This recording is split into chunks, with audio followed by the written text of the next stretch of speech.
So, tuloy lang natin yung grow model. Kasi tapos na tayo dun sa SBI at saka sa coin. Yung grow model naman, yun daw yung sa coaching.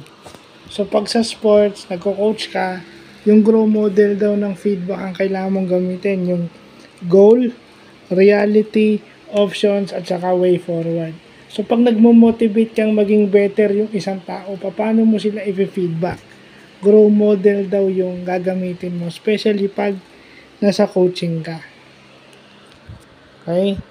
And then, pag high complex problems naman, ang feedback na gagamitin mo CEDAR.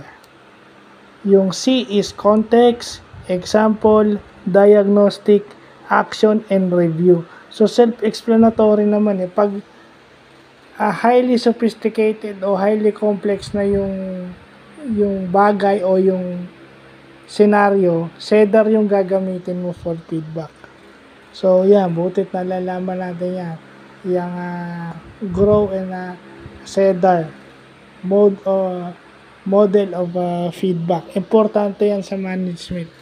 So, yun lang po.